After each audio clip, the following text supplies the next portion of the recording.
No jasný, ty nesmíš taky hned volat, víš co?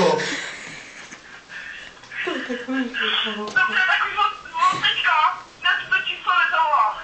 Až budeš něco chtít, tak si napiš nebo zavolej. Ty kráso, tak to bylo dobrý. To bylo fakt dobrý. A víš co?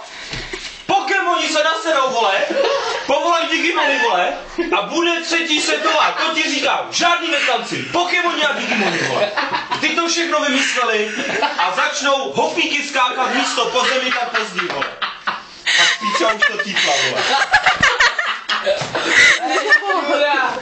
To si děláš, prdel.